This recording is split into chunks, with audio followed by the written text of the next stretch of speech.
여기에 모인 우리에게는 한 가지 공통점이 있습니다. 무엇이냐면 바로 믿음이라는 것입니다.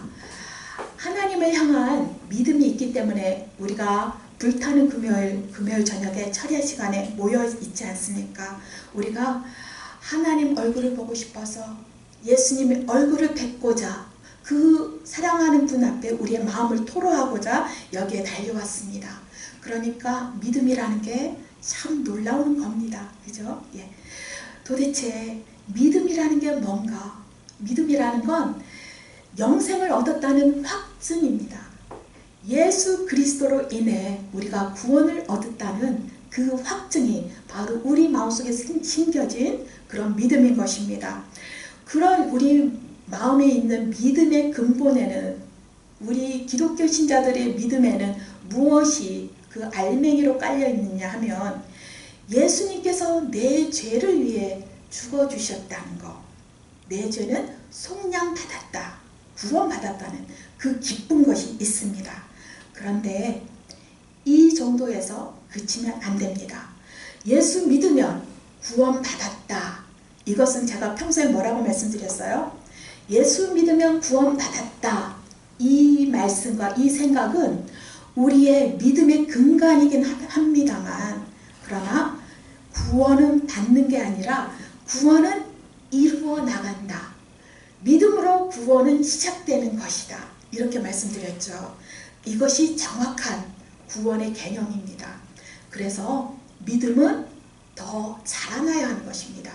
믿음은 그 자리에서 처음에 믿었어, 내가 구원받았어, 거기에서 멈추는 것이 아니라 계속해서 자라나야 하는 것이죠.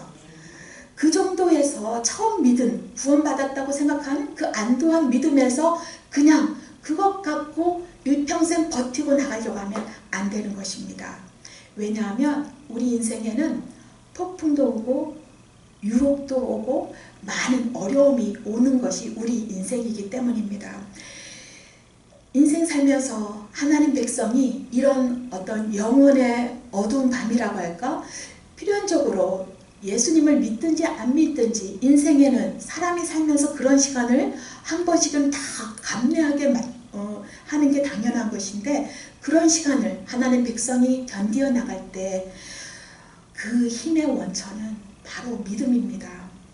믿음을 더해서 우리가 그야말로 큰 믿음을 키워놓지 않으면 이러한 때를 우리가 이겨나가기가 힘든 것이기 때문입니다. 오늘 본 시편 79편을 보니까 예루살렘 그 성 안에 얼마나 어려운 일들이 벌어지고 있는지 그것이 잘 나타나 있습니다. 바로 이스라엘 백성에게 가장 어려운 시간, 징계가 임한 시간에 이 지은이 시편을 쓴 사람을 뭐라고 하냐면 시편 기자라고 하죠. 예, 쓴 사람이라는 뜻입니다. 기자가 가장 그 어려운 시간에 자기 나라와 자기 민족이 어려움 당하는 그 절망적인 순간에 급박하게 기도시를 쓴 것입니다. 상황은 어떠냐? 예루살렘 성전이 불타고 있다고 했고요. 하나님의 백성이 포로로 끌려가고 있고, 또 제사장, 하나님의 앞에 제사를 드리고 있는 제사장들은 다 죽어나가고 있습니다. 절망적인 상황이죠. 그런데 바로 이런 때 쓴 시를 보고 기도를 보면 가장 절망적일 때 그 사람이, 그 시대가 갖고 있는 그 믿음이 가장 확연하게 드러납니다. 어렵고 절망적인 때를 만났을 때 우리가 하나님 앞에 어떤 기도를 하게 되느냐, 어떤 마음이 되느냐, 이것을 봤을 때, 이걸 볼 때에 우리가 평소에 갖고 있는 믿음이 어떤 모습인지 그 실체가 드러나는 것입니다. 이 시편 기자가 지금 당하고 있는 상황이라는 것은 뭐냐? 이제 이스라엘의 백성들의 시체가 쌓여 있는데 그 시체를 장사 지내줄 사람이 없다는 겁니다. 새들이 와서 쪼아먹고 있다는 겁니다. 주변국들, 하나님을 믿지 아니하는 주변국들은 뭐라고 하느냐? 야, 니네들이 믿는 하나님 어디 갔어? 하고 조롱을 하고 있다는 겁니다. 이스라엘의 백성도 지금 믿음이 드러나고 있습니다. 79편 시를 쓴 사람은 말하기를 하나님 앞에 이렇게 기도하고 있습니다. 하나님, 당신 살아계신데 왜 하나님 당신의 성전이 불타야 합니까? 하나님 살아계신데 왜 당신 백성이 끌려가야 합니까? 라고 기도하고 있고 하나님께 질문하고 있습니다. 그러면서도 기도를 계속하고 있고 끝까지 믿으려고 발버둥 치고 있는 것이죠. 여기에 대해 하나님이 응답하십니다. 사실 바로 그때 응답하신 건 아니고요. 그때는 마치 침묵하고 있는 것처럼 보였는데 시간이 지나고 100년이 지나고 200년이 지나고 어떤 것은 2000년이 지난 지금 보니까 하나님께서 이렇게 응답하셨구나 하는 게 우리 눈에 이제 보이거든요. 우리가 아주 후손으로 최근에 사람으로 태어나서 좋은 건 하나님 말씀이 거의 이루어져서 있는 걸 우리가 증거로 보게 됐다는 거, 그 하나님 말씀이 얼마나 놀라운가 하는 그런 것이죠. 하나님은 어떻게 응답하셨는가? 시간은 각각 흘렀을지 모르지만 하나님은요, 첫 번째 이스라엘이 망하지 않게 하셨습니다. 그리고 예루살렘 성벽은 이게 다 무너졌잖아요. 하나님하고 한 그 기도에 어떻게 응답하셨는가? 얼마 지나지 않아 다시 회복되게 하셨습니다. 예루살렘의 불탄 성벽은 다시 재건되게 하셨어요. 그래서 다시 이스라엘 망하지 않았고 예루살렘 성전도 다시 회복이 되었고, 그리고 이스라엘 백성들은 전 세계에 흩어졌죠. 하지만 다시 돌아옵니다. 그때 속히 돌아온 사람도 있었고 2000년이 지난 요즘 현대의 물결을 타서 러시아에서 아프리카에서도 돌아온 사람들이, 그 후손들이 돌아온 그것들이 소식이 들려왔습니다. 그리고 너무나 신기하게도요, 이때 이 시편 기자가 울부짖을 때 이스라엘을 괴롭히고 이스라엘을 망하게 했던 아수르나 나중에 바벨론 같은 나라, 에돔, 암몬, 모압처럼 옆에서 니네들이 믿고 있던 하나님 어디 갔어? 니네 신에게 부탁해보지 그러니 하고 조롱했던 그 나라, 그 민족들은요, 지금 찾을 수가 없어요. 다 망했고 그 핏줄도 어떻게 어느 족속으로 흘러갔는지 잘 모를 정도로 찾기가 힘들어졌습니다. 그러니까 79편 그 기자가 처참한 상황을 맞이해서 우리가 여기서 끝났구나, 우린 다 죽었다, 멸망이다 생각하는 순간에 하나님, 우리 하나님 어디 계십니까? 원수를 갚아주세요. 저 사람들이 조롱하지 않습니까? 하는 그 기도를 할 때, 그때는 육신의 눈으로 봤을 땐 하나님이, 우리들의 하나님이 자기들을 버리는 것 같았고 우리들이 오랫동안 기도해 왔는데도 기도에 응답하지 않은 것처럼 보였지만 더 시간이 흘러서 지금 우리가 봤을 때는 어떻게 됐느냐? 하나님이 이 탄식에 충분히 응답하셨다. 그 나라와 그 민족을 보존하셨고 지금 굳건한데 우리는 대한민국보다 더 잘 살고 있다고 우리가 알고 있지 않습니까? 그리고 그들을 망하게 했고 비방했던, 그 옆에 못 살게 했던 그 민족들은 형체도 찾아볼 수 없고 아무런 것이 지금 남아있지가 않습니다. 이것을 볼 때 시간은 흘렀을지언정 신실하게 응답하시고 당신 백성의 절규에 응답하시고 하나님 책임을 지셨던 하나님이라는 것을 알 수 있습니다. 예.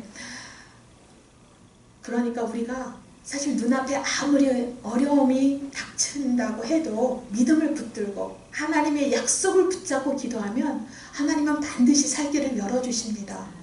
당장은 우리 볼 때에 눈앞의 어려움, 현상적인 일들이 그 어려움이 더 크게 엄습해오고 아주 커 보이지만 하나님이 우리 마음속 어디에 계십니까? 조금이라도 계시다면 우리가 기도할 때 그 어려움, 현상적인 건 작아지고 또 작아 보이던 예수님은 우리가 기도할수록 커져서 나중에는 우리의 믿음이 아니라 주님께서 붙들어 주시는 그 믿음으로 우리가 돌파할 수가 있는 것입니다. 오늘 말씀 시편 79편을 조금 더 들여다보고 싶은 이유는요, 여기에 이 기도시가 참으로 믿음이 좋은 기도시인 것 같은데 자세히 보면 은근히 원망과 한탄이 숨어 있다는 거, 그것을 우리가 골라내서 우리의 마음속에는 이런 시편 기자가 갖고 있는 그런 원망과 한탄이 또한 숨어 있지 않냐인가, 그것을 한번 같이 찾아보자 하는 그런 생각에서 오늘 79편을 봅니다. 6절을 보면요, 79편 6절을 보니까 뭐라고 하냐면 시편 기자가 아버지 하나님 이방인에게 진노를 쏟으시옵소서 이럽니다. 또 10절에 보면 이방인은 왜 그냥 두시느냐, 우리를 이렇게 들볶으시면서 왜 이방인은 그냥 놔두시는 겁니까 하는 그런 원망이 숨어 있고요. 12절을 보면 믿지 아니하는 백성들에게 7배로 갚아주라, 이런 탄원이 있습니다. 시편 기자는 지금 자기 민족이 왜 이런 하나님 앞에 징계를 당하고 있는지를 잘 알고 있습니다. 징계를 당하는 이유, 옆의 민족이 강성해서가 아니라 바로 하나님 앞에 자신들이 죄악을 저질렀기 때문입니다. 우상 숭배를 했고 부정부패를 했고 하나님 말씀대로 그대로 살라고 한 그대로 살지 못했기 때문에 이런 모든 일이 일어나는 것을 알고 있습니다. 그래서 하나님 용서해 주세요, 징계를 거두어 주세요 하고 기도를 하고 있고 그것을 79편에 쓰고 있어요. 그런데 여기에 덧붙여서 하고 있는 말이 있는 것이 무엇이냐, 문제점이 거기에 보인다는 것이죠. 뭐라고 하느냐, 바로 지금 우리들을 억압하고 못살게 하는 악한 나라, 이방 나라가 있는데 우리가 죄를 지어서 징계 당하는 건 괜찮은데, 그런데 우리 하나님 백성입니다.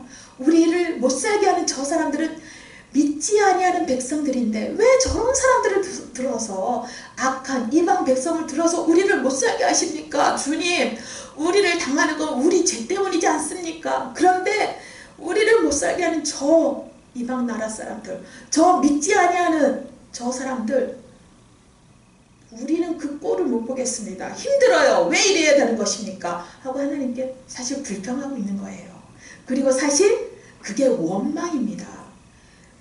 이게 언뜻 보기에는 그냥 문장이 너무 매끄럽고 아름답고 심오하기 때문에 좋은 기도인 것 같고 우리가 하나님 앞에 할 수 있는 말인 것 같지만, 그러나 하나님 보시기에는요, 이 믿음은 합격된 믿음이 아닙니다.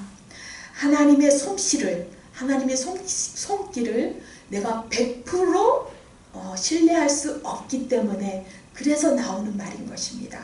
당신은 지금 우리를 창피하게 하고 있어요. 믿지 아니하는 백성 앞에서 왜 우리를 욕보이십니까? 이런 마음이 숨어 있는 거예요. 그리고 하나님께 은근히 따지고 들고 있고 하나님 가르치려고 하고 있어요. 저 사람들 하나님 누군지 아십니까? 당신을 믿지 아니하는 백성이란 말입니다. 왜 그런 사람들을 높이 세워서, 그래도 우리가 죄는 지었지만 그래도 하나님 믿는 백성이고 어느 누군가 소수는 하나님 앞에 의로운 사람들이 있을 텐데 왜 이 백성들을 다 함께 하나님 백성들을 아버지 궁지로 몰아넣으십니까? 하나님 이거 피하게 해주세요. 이런 기도거든요. 사실 우리가 이런 기도 많이 하지 않습니까? 그죠? 그리고 저도 살면서 고난이 많았기 때문에, 또 믿지 아니하는 사람으로부터 핍박을 많이 받았기 때문에 이런 기도를 참 많이 했습니다. 그런데 시간을 더 살고 보니까 하나님은요, 저한테 일단 그 기도 다 접수하시고 들어는 주세요. 그런데 하나님께서 그 기도를 100% 합격이라고 흔쾌히 기뻐 받으시지는 않더라고요. 하나님께서 기뻐하시고 하나님께서 기다리는 믿음의 기도는, 환난 날에 당신 백성에게 듣고자 하는 기도는 다른 것입니다. 조금 더 믿음이 커지고 조금 더 하나님을 의뢰하고 온전히 하나님 손길을 신뢰하고 거기에 매달려서 지금 현상을 보지 않고 하나님이 이루어 주실 것을 믿고 바라는 그 믿음의 기도를 하기를 하나님이 기다리시더라는 것입니다. 이게 하나님 수준이 너무 높은 거예요. 사실 우리가 땅에 사는 사람이니까 하나님 믿느라고 하면서도 어느 수준까지밖에 못 가요. 아주 믿음이 좋은 것 같은데도 힘을 들여 이 정도 79편 10편 79편 정도의 기도를 드리면 나는 정말 좋은 믿음의 사람인데 하는데 하나님께서 바라시는 건 더 높은 기도입니다. 하나님은요, 만약 우리가 하나님의 마음 쏙쏙을 잘 안다면 이런 환난을 당할 때 우리가 하나님께 드리는 기도가 조금 더 달라집니다. 만약 우리가 하늘에 가서, 우리가 죽은 다음에 하늘에 가서 하나님 앞에서 하나님 그때 왜 그러셨어요? 그때 그 사건, 그 전후를 보여주세요 해서 하나님께서 우리 앞에 쫙 보여주시고 하나님의 마음과 뜻을 알게 해주신다면 그때 우리가 깨달아지겠죠. 그리고 그때는 하나님 앞에서 다른 고백이 나오겠죠. 아, 그때 내가 이걸 알았더라면 하나님, 저는 땅에서 그냥 완전히 다 감사해버릴 걸 그랬네요. 완전히 하나님께 다 맡겨버릴 걸 그랬네요. 뭐 이렇게라든가, 아, 그랬구나. 하나님 뜻은 저거였구나. 나는 몰랐네. 그래서 성경에 하나님의 뜻은 사람의 너희들의 뜻과는 달라서 이런 말씀이 있는 거구나. 아, 하나님 이제 알았습니다. 할 거예요. 그런데 그때 가서 하나님 앞에 가서 그때 그 고백을 하려면 그때는 늦었다는 겁니다. 그때는 늦었고, 그때는 너무나 많은 감사와 찬송을 땅에서 내가 드릴 수 있는 기회를 많이 잃어버리는 거예요. 그래서 우리가 하나님께 땅에서 살면서 올려드릴 수 있는 귀한 믿음이라는 건 뭐냐? 바로 우리가 현실적으로는 믿지 못하고 바라지 못할 것 같지만 믿음의 눈으로 보고 미리 감사함으로 미리 고백하는 그 하나님께 영광 돌릴 수 있는 그 믿음을 지금 이 시간, 귀한 시간이 주어졌을 때, 기회가 주어졌을 때 하나님 앞에 올려드리는 거, 그게 바로 하나님께서 원하시는 그 기도고, 그것이 바로 하나님께서 받고자 하는 그 믿음입니다. 그 믿음을 어디서 볼 수 있느냐? 다니엘에게서 볼 수 있죠. 다니엘이 풀무불에 들어가면서 뭐라고 합니까? 다니엘이 구해주지 아니하실지라도 나는 하나님을 배반하겠다가 아니라 나는 그를 찬송하겠다 하면서 풀무불, 그 현실의 일을 자기가 감내하겠다는 거잖아요. 나에게 하나님께서 슬픔을 줄지라도, 승리나 패배를 그 무엇을 줄지라도 나는 하나님에 대한 믿음으로, 감사함으로 받겠다. 그걸로 하나님께 영광 돌리겠다는 그것이고요. 또 우리가 또 하나님께서 원하시는 믿음이 어떤 것인가 살펴본다면 사사기 7장 5절에서 7절에 나와 있는 기드온의 300용사에서 볼 수 있습니다. 기드온이 미디안 군사들과 싸워서 전쟁을 해야 되는데 많은 군사가 필요합니다. 미디안 군사들이 용맹하거든요. 그들과 맞서 싸우려면 많은 군사가 필요하고 아주 성능이 좋은 무기가 필요합니다. 이건 사람의 논리적인 생각이에요. 그런데 하나님은 어디 사람의 뜻대로 놔두십니까? 아니죠. 하나님이 어떤 제안을 기드온에게 하느냐. 먼저 누구와 함께 싸울 것인지 내가 정하겠다. 믿음을 가진 자와 같이 연합해서 싸우라는 거죠. 많은 숫자가 필요하다고 하나님이 보시지 않는 겁니다. 많은 숫자의 군사가 필요한 게 아니라 믿음을 가진 자, 싸우는 여호와의 싸움을 싸울 자가 믿음이 있느냐 없느냐, 나는 그걸 보겠다고 하는 거예요. 그래서 사사기 7장 5절에서 7절을 보면 기드온에게 하나님께서 뭐라고 하시냐면 이제 같이 싸울 군사들을 시험해야 되는데 아무나 다 군사라고 해서 같이 싸우지 말고 먼저 그 군사들이 물을 먹게 하는데 어떤 자세로 물을 먹느냐, 그걸 보게 하시는 거죠. 보면 어떤 사람은 개가 핥는 것처럼 혀로 물을 떠서 할랄랄 먹고, 그런 사람이 있는가 하면 어떤 군사들은 무릎을 꿇고 땅에 몸을 대서 물을 흠뻑 마시는 사람이 있을 것이다. 그러면 하나님께서는 누구와 같이 연합해서 싸우게 하시느냐?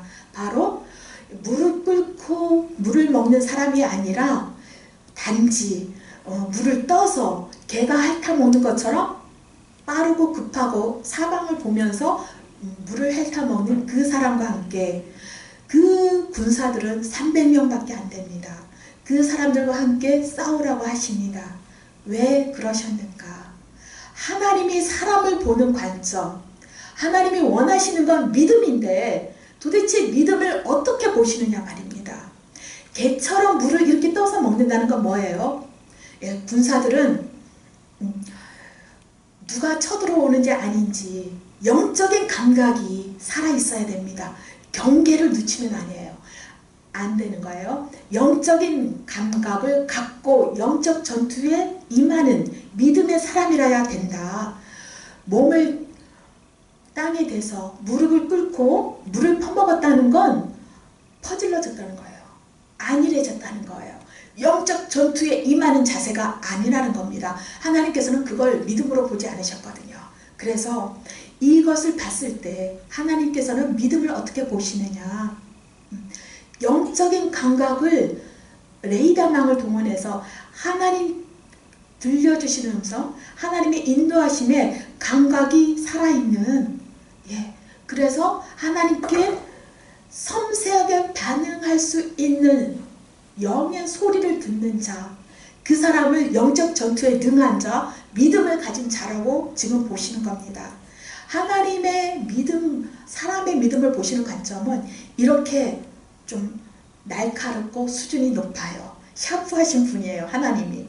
그리고요, 또 이런 것을 봤을 때 하나님께는 우리의 인생에서 우리가 승리하느냐 패배하느냐, 이게 하나님께는 중요한 게 아닙니다. 하나님이 우리를 무시해서 우리 인생이 엎어지고 승리하고 이런 것과 상관이 없는 그런 것을 무신경하신 분인가? 그게 아니에요. 하나님은 우리의 신음에도 응답하시고 우리의 일거수일투족에 관심이 있으시고 우리가 승리하시길 원하십니다. 그런데 우리 인생이 느끼는 그 승리가 하나님 보시기에 진정한 승리냐 아니냐, 그거하고는 거리가 멀다는 거예요. 하나님은 우리에게 진정한 승리를 주시고 싶어 하는데 그 진정한 승리라는 건 뭐냐? 바로 우리에게 어떤 믿음이 있느냐, 이것이 진정한 승리냐 아니냐, 그거라는 걸 하나님이 우리로 알게 하고 싶어 하는 것입니다. 우리가 실패하고 성공하고 이게 문제가 아니라 우리에게 진정한 하나님 보시기에 합격이란 믿음이 있다면, 그러면 그냥 하나님께서는 단순간에 그냥 승리시켜 주시는 거예요. 모든 게 기도하는 대로 이루어지게 하시고 우리에게 형통의 시온의 대로를 열어주십니다. 미디안 군사들과 기드온이 싸울 때 창칼로 싸우지 않았습니다. 이 소수의 300 용사들과 함께 용기로 싸운 게 아니라요, 뭐로 싸웠느냐? 빈 항아리와 횃불과 나팔 소리로 싸웠습니다. 그러면 어떤 결과가 벌어졌느냐 하면요, 창칼로 싸우지 않고 이거 진짜 우스꽝스러운 횃불과 빈 항아리와 나팔 소리로 이겼는데 미디안 군사들이 자기네들끼리 막 쳐서 싸워서 전멸하는 거예요. 그런데 우리가 어떤 영적 전투를 하다 보면, 기도를 많이 하면 우리가 직접 나서서 어떤 일을 하지 않았는데도 나를 못살게 하던 어떤 상대방이 서로 자기네들끼리 싸워서 자멸해버리는 그런 현상들을 많이 보게 되거든요. 하나님이 싸움의 승리의 원리는 이겁니다. 손대지 않고 코 풀어요. 기도하는 자에게는 그런 승리를 주십니다. 그런데 믿음이 있어야 되는 겁니다. 하나님 마음을 움직이는 그런 마음의 합한 기도를 하기 위해서는 하나님 앞에 그 하나님 앞에 하나님의 영광을 구하고 하나님께서 원하시는 그 100%의 믿음이 있어야 되는데, 그 믿음은 어떤 믿음이냐? 먼저요, 바라봐야 할 것을 바라봐야 되는데 무엇을 바라보느냐? 지금 일어난 현상을 바라보는 게 아닙니다. 무엇을 바라봐요? 시간은 걸릴지언정 하나님의 손, 하나님을 바라봐야 됩니다. 하나님께서 반드시 나를 구할 능력이 있으시고 나를 도와주시고 나의 기도에 응답해 주시고 나를 살려주실 것이다. 내가 기도하고 있는 한 하나님은 나에 대해서 책임을 져주신다는 그 확실한 믿음, 그리고 상황이 나빠 보일지라도 하나님께서는 모든 것을 순식간에 역전시킬 수 있는 역전의 명수시다. 하나님은 나를 기다리고 도와주시려고 준비하고 계신다. 이 믿음을 반드시 가져야 하는 것입니다. 현상에 굴복하지 마세요. 절대로 우리는 현상, 눈에 보이는 것에 지면 안 됩니다. 우리는 영의 것을 봐야 됩니다. 게하시가 영으로 보지 못하고 현상으로 봤을 때 두려워 떨었잖아요. 아람 군사들이 쳐들어왔습니다. 그러나 엘리사가 볼 때는 어떻게 했어요? 우리를 돕는 천사들을 군대는 더 많아. 영으로 봤을 땐 이거잖아요. 우리가 믿음이 있어야 영으로 볼 수 있는 그 천군 천사를 우리가 볼 수 있고 그것을 열매로 찾아 먹을 수가 있는 것입니다. 아무리 천군 천사가 옆에 있어도 우리가 믿음이 없어서 선포하고 기도하면서 그것을 찾아내지 못할 때는 천군 천사가 소용이 없어지는 그런 순간도 있는 거예요. 그래서 우리가 육에 속지 말고 영으로 바라보는 힘을 달라고, 하나님 영으로 볼 수 있게 해주세요. 살아나갈 수 있는, 하나님께서 나를 살려주시는 그 살 수 있는 문을 보여주세요. 그 문이 열어지기 원합니다. 그렇게 기도해야 되는 것입니다. 우리 인생은 어떤 믿음을 가질 것이냐, 그것에 대한 싸움이라고 할 수가 있습니다. 욥은 욥 한 사람을 두고 하나님과 사단이 시합을 한다고 할까요? 예, 내기를 하듯이 시합을 하십니다. 그리고 우리 한 사람 한 사람이 태어날 때 하나님도 사단과 우리의 믿음에 대해서 어떤 면에서 시합을 시작하시는 거예요. 내 딸 김집사가, 내 딸 권집사가 태어났구나. 이제 이 딸이, 이 아들이 어떤 믿음까지 갈 수 있는 것인가, 시합을 하는 것입니다. 이 시합의 주인공이 된 우리가 져서는 안 되는 것이죠. 우리가 영을 바라봐야 한다. 하나님의 손길을 바라봐야 한다. 그런데 우리는 어떻게 바라볼 수 있는가? 예, 말씀을 붙잡을 때 이 영으로 보는 거, 하나님의 손길을 기대하고 바라볼 수가 있습니다. 그래서 우리가 말씀을 부지런히 섭취를 해야 되는 것입니다.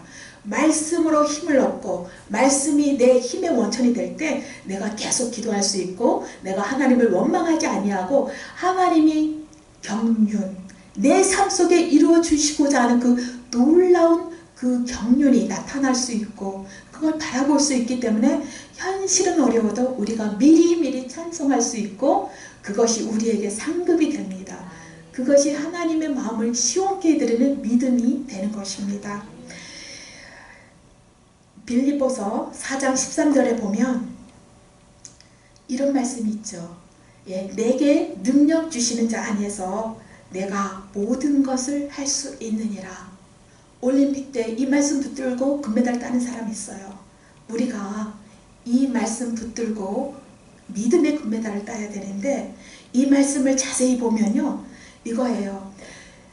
내게 능력 주시는 자가 누굽니까? 예수님이죠. 그건 우리가 다 알아요. 그죠? 그런데 중요한 건 예수를 너가 아느냐? 너가 예수를 안다면 너는 할 수 있다. 그것이 아니라, 말씀을 보니까 예수님 안에서, 예수님으로 인해 순종하고 예수 안에서 너가 살아가고 관계를 맺으면, 예수 그리스도로 인해 너가 영양분을 섭취하는 그 관계가 되었느냐? 그렇다면 너는 할 수 있다.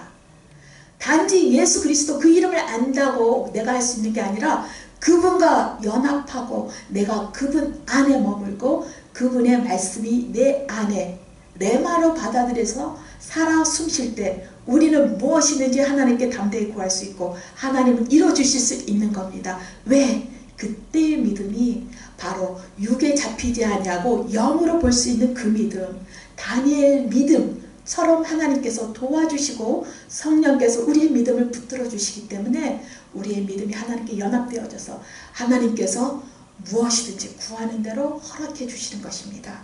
이것으로 우리 믿는 자는 하나님께 영광 돌릴 수 있는 것입니다. 우리 인생에서 내 생각으로 내 마음대로 디자인하고 하나님 이건 이렇게 돼야 하지 않을까요? 이렇게 하기를 포기하고 하나님 제 뜻은, 제 생각은 이렇지만 그러나 하나님의 뜻대로 해주세요.